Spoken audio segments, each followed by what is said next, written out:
పారిజాతం బయటపెట్టిన నిజం, జ్యోత్స్నను సీఈఓ చేసిన శివనారాయణ. ఇదంతా ఎలా జరిగిందో వీడియో ద్వారా చూసేద్దాం. ఎక్కడా స్కిప్ చేయకుండా చివరి వరకు చూడండి, పూర్తిగా మీకు అర్థమవుతుంది. వీడియోని లైక్ చేయడం, షేర్ చేయడం మర్చిపోకండి.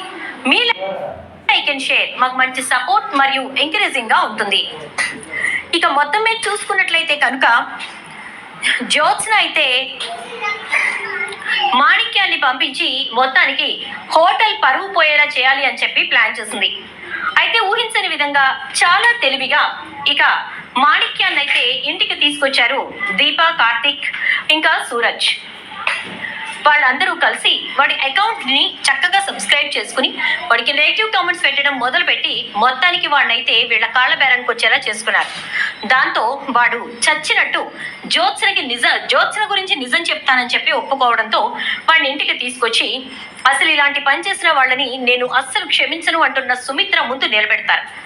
ఇక సుమిత్ర అయితే వీడెందుకు తీసుకొచ్చారు ఇక్కడికి అని చెప్పని అంటూ ఉంటే, వీడే కదత్తా అక్కడ హోటల్లో మొత్తం అంతా చేసింది వీడే అయినా చేయించింది మరొకరున్నారు కదా, అందుకే తీసుకొచ్చి అని చెప్పని అంటూ ఉంటే, వాడి నోటితోనే వినత్తా, నేను చెప్పడం వల్ల ఉపయోగం ఏముంది చెప్పు అని చెప్పని అనేసరికి ఇక సరే అంటుంది సుమిత్ర.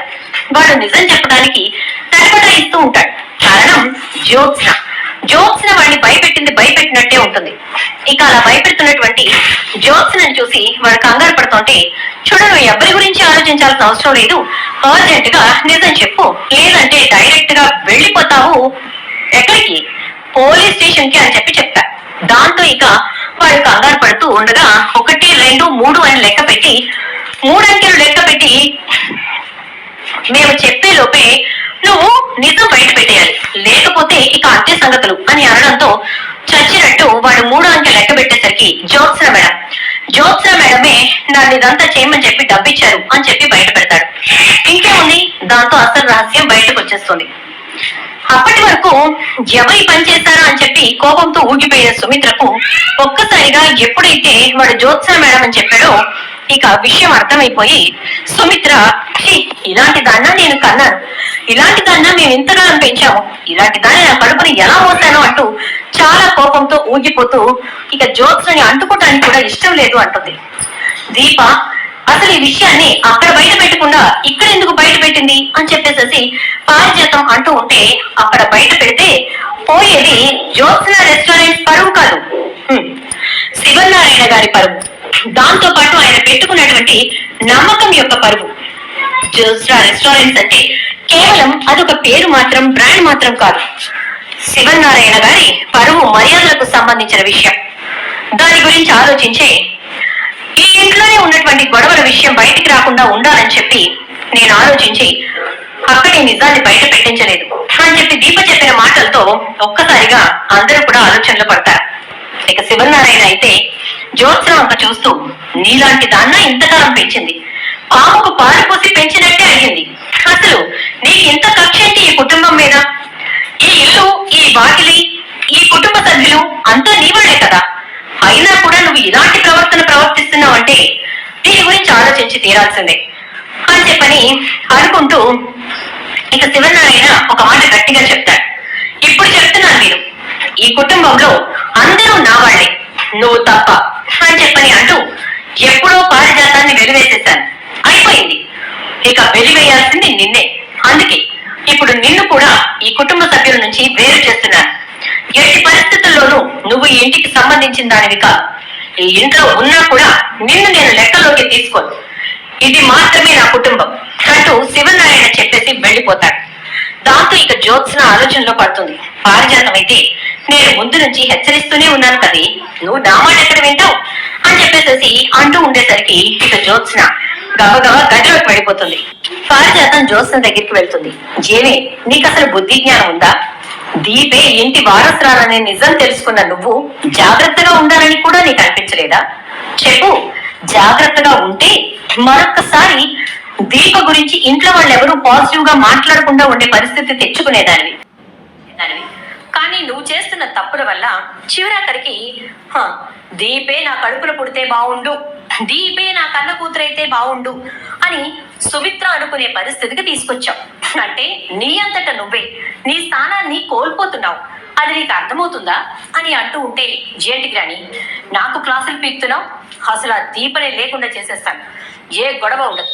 ప్రతి విషయంలో దీప దీప దీప దీప తప్ప ఇంకేమీ ఉండదా ఇవిడికి అని అనేసరికి, దీప తప్ప ఇంకేమీ ఉండదా అంటే అలాంటి పరిస్థితులు నువ్వే కల్పిస్తున్నావు కదా.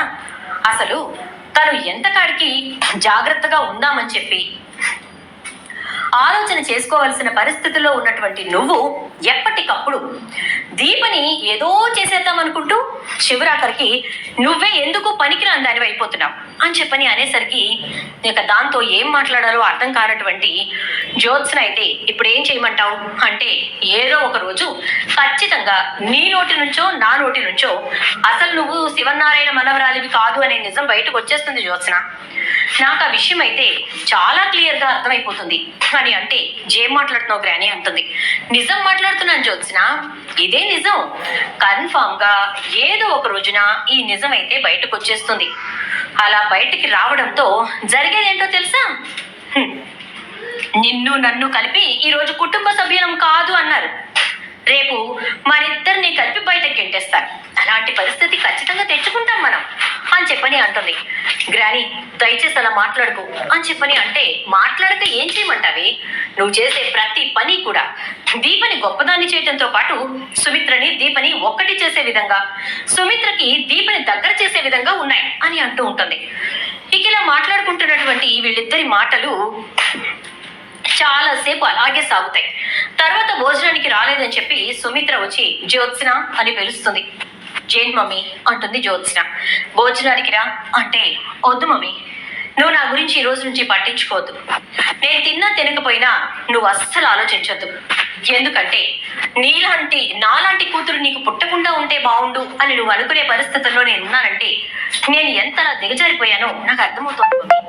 అందుకే ఇకపై మాత్రం నువ్వు ఎట్టి పరిస్థితుల్లోనూ నా గురించి అస్సలు పట్టించుకోకు ప్లీజ్ అని చెప్పని అంటుంది. దాంతో ఇక ఆలోచనలో పడుతుంది సుమిత్ర. అయిపోయింది, ఏదో అయిపోయింది, నోరు మూసుకుని రా అని చెప్పని అంటుంది. వద్దు మమ్మీ ప్లీజ్, నాకొద్దు అని చెప్పి చాలా పోజు కొడుతుంది.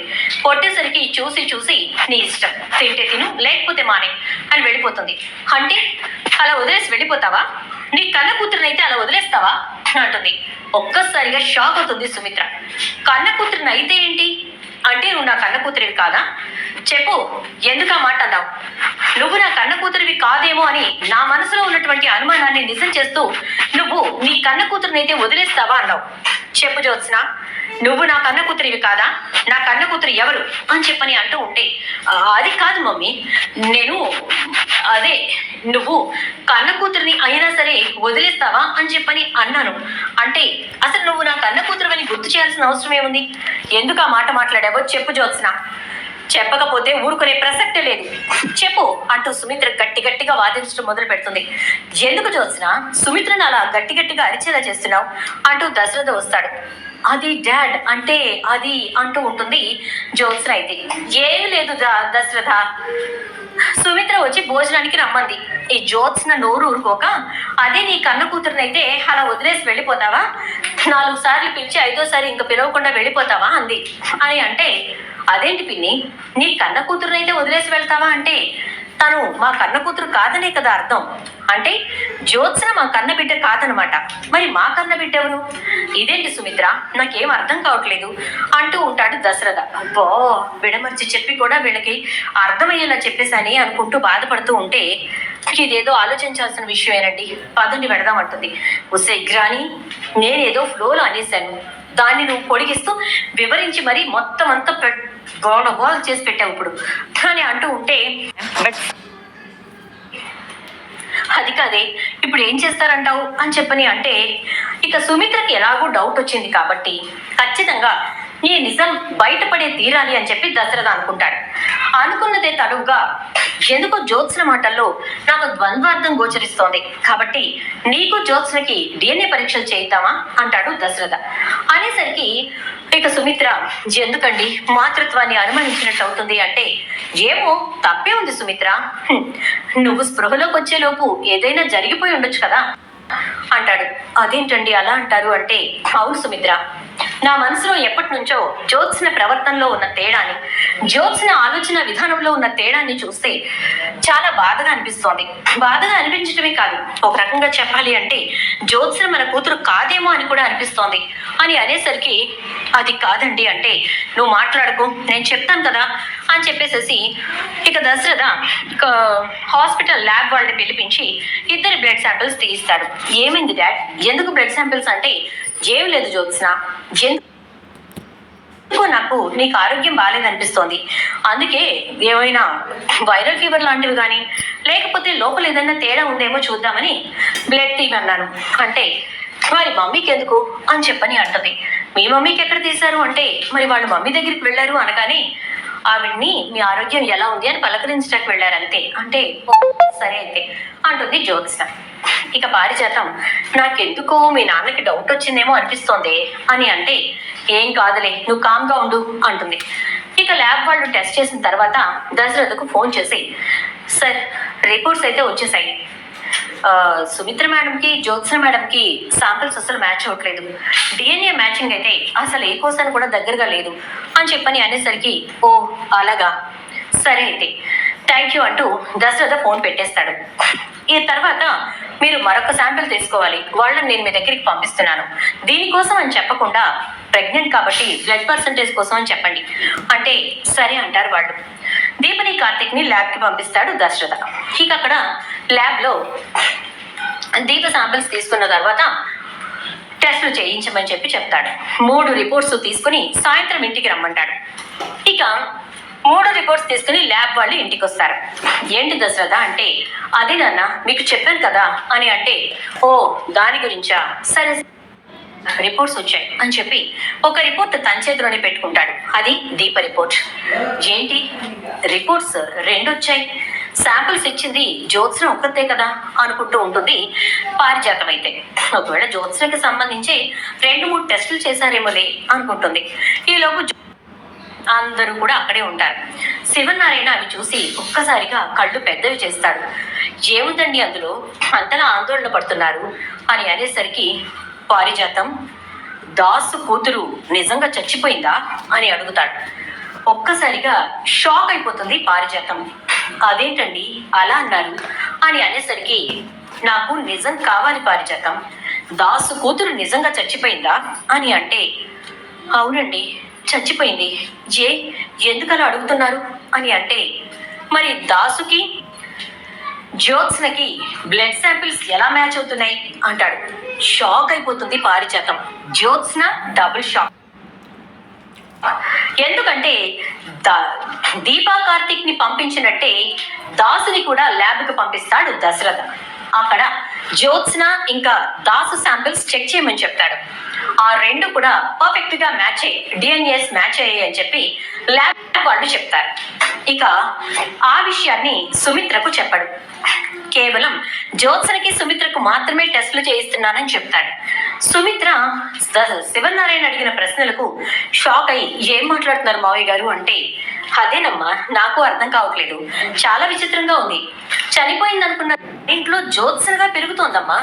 ఇదిగో దాసు శాంపిల్స్ ఇంకా జ్యోత్స్న శాంపిల్స్, ఈ 2కి సంబంధించిన డిఎన్ఏ రిపోర్ట్స్, ఇందులో క్లియర్ కట్ గా జ్యోత్స్నే దాసు కూతురని రిపోర్ట్స్ చెప్తున్నాయంటే, అదేంటండి అలా ఎందుకు వస్తాయి, జ్యోత్స్న సుమిత్ర కూతురు కదా అని చెప్పని అనేసరికి, ఏంటి దశరథ అంటే, సుమిత్రకి కూడా ఒక కూతురు పుట్టింది కదా నాన్న, మరి తనేమైంది అని పిన్ని అనుమానం అని అంటే, మరి అంతే కదా దశరథ, ఒకవేళ నువ్వన్నట్టుగా ఆ రిపోర్ట్లు అన్నట్టుగా దాసు కూతురు జ్యోత్స్న అయితే మరి సుమిత్ర కూతురు ఏమైనట్టు, ఇదంతా అబద్ధం, ఎవరో కావాలని చేస్తున్నారు అని అంటే, సుమిత్ర కూతురు కూడా బతికే ఉంది పిన్ని అంటాడు.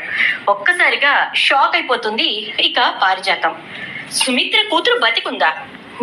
సుమిత్రకి మరో కూతురు ఎక్కడుంది దశరథ, జ్యోత్స్న మాత్రమే సుమిత్ర కూతురు, జ్యోత్స్న దాసు కూతురు అన్నది ఎవరో కావాలని నీకు ఇచ్చిన రిపోర్ట్లు అని అంటూ ఉంటే, కాదు పిన్ని, సుమిత్ర కన్న కూతురు బ్రతికే ఉంది నాన్న, ఇవిగో ఆ రిపోర్ట్స్ అని అనేసరికి ఒక్కసారిగా షాక్ అయిపోతుంది పారిజాతం.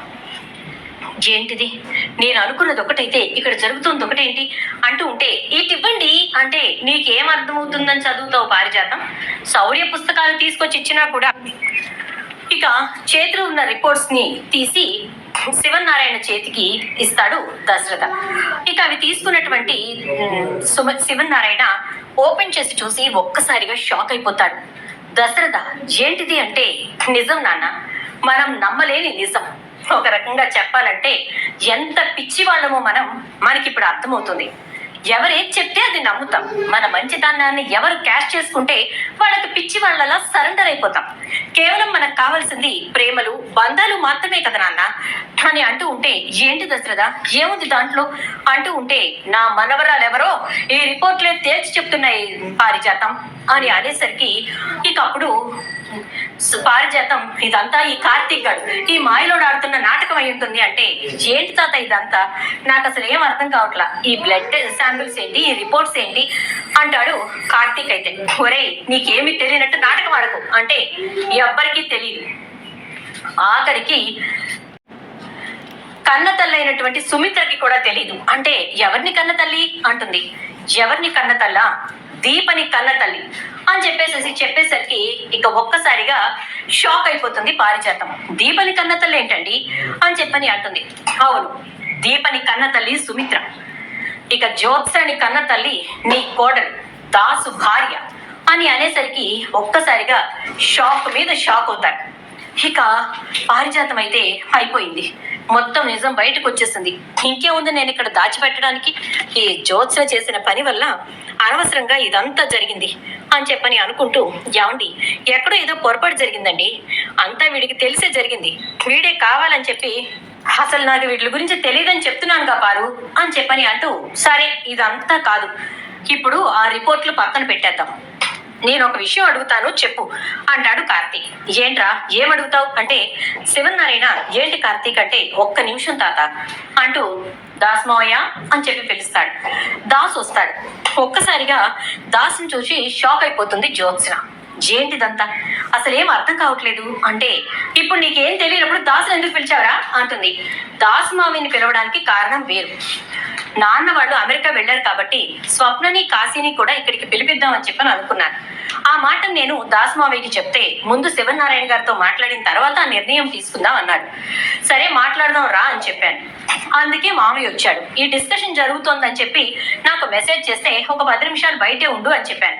ఇదిగో తాత ఆ మెసేజ్ కూడా అని అంటే, సరే ఏంటి దాసు చెప్పు అని చెప్పానంటే, ఆ విషయం పక్కన పెడదాం తాత, ఇప్పుడు అసలు నిజం బయటపడాలి అంటే, ఏంట్రా నిజం అంటుంది పారిజాతం.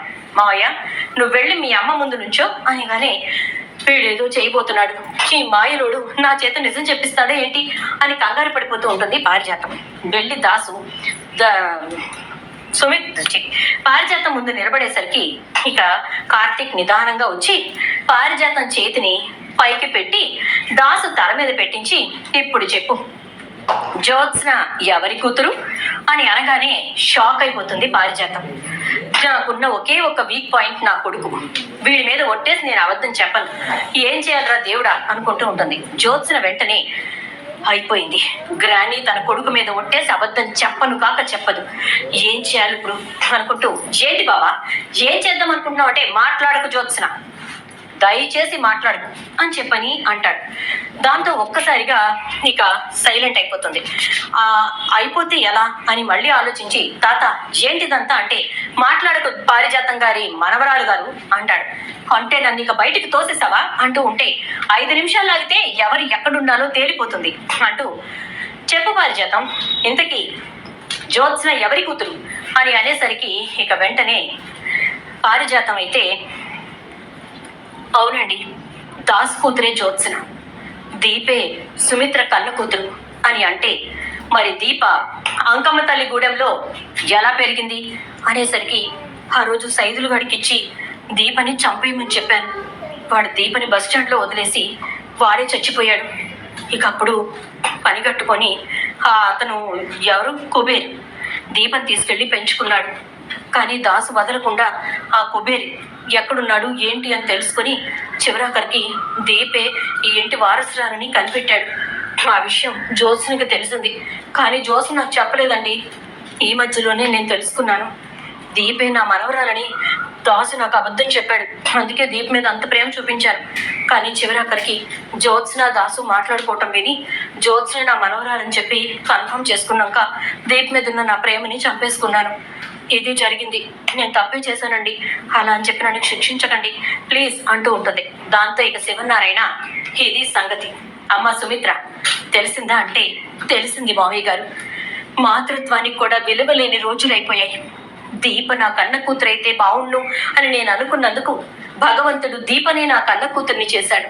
చాలా సంతోషంగా ఉంది మావయ్య గారు, చాలా సంతోషంగా ఉంది అని చెప్పని అంటూ ఉంటే ఇక శివనారాయణ అయితే చాలా సంతోషంగా, చాలా థ్యాంక్స్ దశరథ, ఇన్నాళ్ళు ఎలాంటి ఆలోచనలో నేనున్నానో ఆ ఆలోచన నుంచి బయటకు తీసుకొచ్చాం, చాలా థ్యాంక్స్ అంటాడు.